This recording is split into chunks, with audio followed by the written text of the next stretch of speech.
யாரா இவன் நேரம் கெட்ட நேரத்துக்கு ஃபோன் அடிச்சிட்டு இருக்கான்? ஹலோ மைக்கேல், நம்ம சீக்ரெட்டாக ஹைஜாக் பண்ணிட்டு இருக்கிறதும் அதுக்கப்புறம் ட்ரக்ஸ் டீல் பண்ணுற இடத்துல போலீஸும் மிலிட்ரிக்காரங்களும் ஹைஜாக் பண்ணிட்டாங்க. என்னதே, பில்டிங்லாம் உடைக்க ஆரம்பிச்சிட்டாங்களா? இது யாருக்குமே தெரியாதே. இது ஃப்ராங்க்லினுக்கு மட்டும்தான் தெரியும். அட பாவி ஷிட். டேய், உன்னை என் பையன் மாதிரி நினச்சி உங்ககிட்ட எல்லா விஷயத்தையும் சொல்லிட்டு இருந்தேன்டா ஃப்ராங்க்லினே. நீ என்ன இப்படி பண்ணுவேன்னு நினச்சி பார்க்கல. இது யார் சொன்னான்னு தெரியுமா க்ரூட்? அதெல்லாம் தெரியல மைக்கேல், கண்டிப்பாக ஃப்ராங்க்லின் தான் சொல்லியிருப்பான். அடச்சே டி, அந்த மரத்துக்குள்ளே தாண்டா நிறைய ட்ரக்ஸ் இருக்குது. சே, அதையும் போலீஸ் சீஸ் பண்ணிட்டாங்களா? அட ஷிட். இப்போ என்ன பண்ணுறது ஏது பண்ணுறதுன்னு தெரியாமல் இருக்கனே. என்ன பண்ணலாம்? எல்லாரையும் கொண்டுடலாமா பேசாமல்? அட பாவி, இங்கே இத்தனை பேராடா நிற்பீங்க?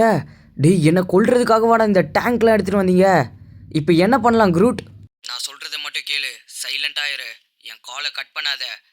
நான் சொல்கிற இன்ஸ்ட்ரக்ஷனை கேட்டு ஃபாலோ பண்ணிட்டுரு. அதுக்குன்னு என்னை சும்மா இருக்க சொல்கிறியா?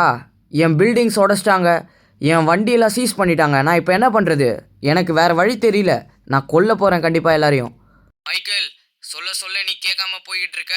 இது பெரிய ஒரு முடிவில் தான் முடிய போகுது. அப்புறம் உன் இஷ்டம். ஆஹா, இந்தா வாங்கிக்கோங்கடா லான்ச்சரு. இன்னைக்கு எல்லாரும் காலியாக போகிறீங்க. Haha D. ஐயோ, ஸ்டார் வந்துருச்சு. இப்போ என்ன பண்ணலாம் க்ரூட்? நான் தான் சொன்னேன்ல, உன் அவசரத்தால் தானே போனேன். சரி விடு, பார்த்துக்கலாம். இப்போ அவங்க கிட்ட இருக்க பெரிய பெரிய எக்யூப்மெண்ட்ஸ்லாம் நம்ம சைடு எடுத்துக்கணும். நம்ம பார்ட் 2ல் என்ன நடக்குதுன்னு பார்க்கலாம். எஸ் கைஸ், ஸோ நம்ம பார்ட் 2ல் என்ன நடக்குதுன்னு பார்க்கலாம். மறக்காமல் நம்ம சேனலை சப்ஸ்கிரைப் பண்ணிவிட்டு லைக் பண்ணிவிட்டு வெயிட் பண்ணுங்கள். கண்டிப்பாக வந்து பார்த்தீங்கன்னா பார்ட் 2ல் ஒரு பெரிய ஒரு வார் நடக்க போகுது. And stay tuned guys. Bye bye.